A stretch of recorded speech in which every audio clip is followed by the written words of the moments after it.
Thank you, Mr. Speaker. The last nail is being driven into the coffin of the American Republic, yet Congress remains in total denial as our liberties are rapidly fading before our eyes. The process is propelled by unwarranted fear and ignorance as to the true meaning of liberty. It is driven by economic myths, fallacies, and irrational good intentions.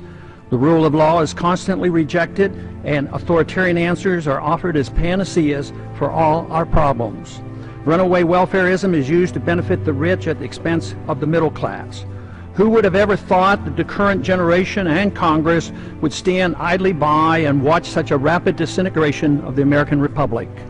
Our presidents can now, on their own, order assassinations, including American citizens, operate secret military tribunals, engage in torture, enforce indefinite imprisonments without due process, order searches and seizures without proper warrants, gutting the Fourth Amendment, ignore the 60-day rule for reporting to the Congress the nature of any military operation as required by the War Powers Resolution, continue the Patriot Act abuses without oversight, wage war at will, treat all Americans as suspected terrorists at airports with TSA groping and nude x-raying. And the Federal Reserve accommodates by counterfeiting the funds needed and not paid for by taxation and borrowing, permitting runaway spending, endless debt, and special interest bailouts. And all of this is not enough. The abuses and usurpations of the war power are soon to be codified in the National Defense Authorization Act, now rapidly moving its way through Congress. Instead of repealing the 2001 authorization for the use of military force, as we should, now that bin Laden is dead and gone, Congress is planning to massively increase the war power of the president. Though an opportunity presents itself to end the wars in Iraq, Afghanistan, and Pakistan, Congress, with bipartisan support, obsesses on how to expand the unconstitutional war power of the president he already holds. The current proposal would allow a president to pursue war anytime, any place, for any reason, without congressional approval. Many believe this would even permit military activity against American suspects here at home.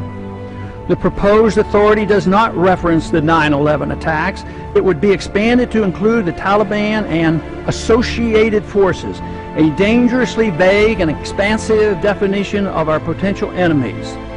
There is no denial that the changes in Section 1034 totally eliminates the hard-fought-for restraint on presidential authority to go to war without congressional approval achieved at the Constitutional Convention.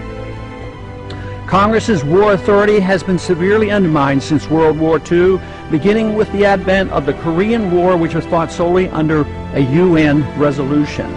Even today, we're waging war in Libya without even consulting with the Congress, similar to how we went to war in Bosnia in the 1990s under President Clinton.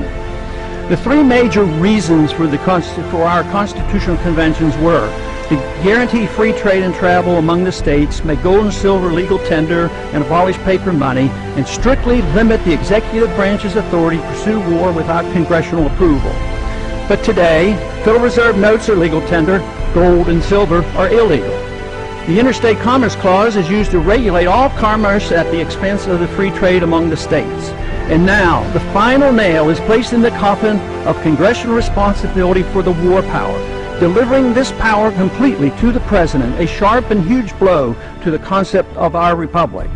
In my view, it appears that the fate of the American Republic is now sealed, unless these recent trends are quickly reversed. The saddest part of this tragedy is that all these horrible changes are being done in the name of patriotism and protecting freedom. They are justified by good intentions while believing the sacrifice of liberty is required for our safety. Nothing could be further from the truth.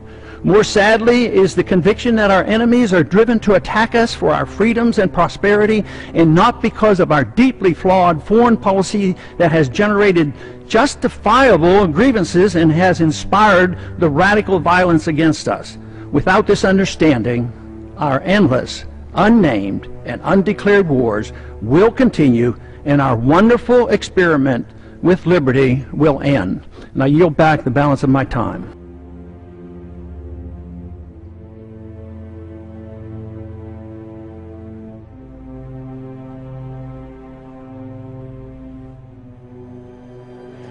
How did the American political discourse become so perverted that candidates like Mitt Romney and Rick Santorum and Newt Gingrich can say with a straight face that Ron Paul's foreign policy is dangerous?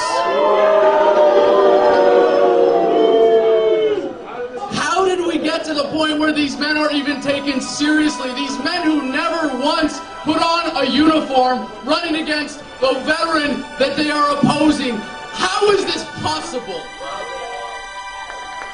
I served as a sergeant on a Marine Corps Civil Affairs team in the Fallujah area in 2004 and found out the hard way that the greatest enemies of the Constitution, to which I swore an oath, to which Ron Paul swore an oath, to which every military service member swears an oath, are not to be found in the sands of some far-off land, but rather right here at home.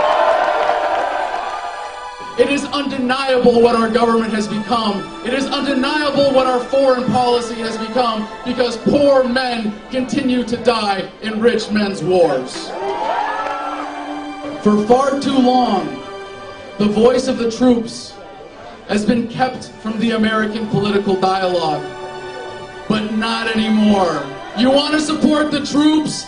It's time to start listening to them.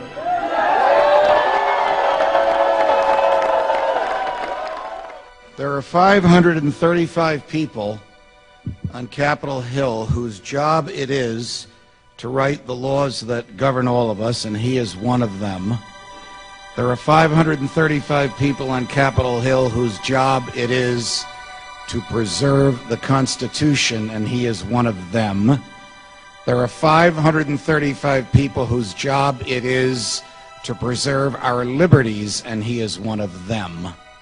But in his heart and in his head, in his character and in his intellect, in what he has done and in what he will become, the Thomas Jefferson of our day, Ron Paul, is one of us.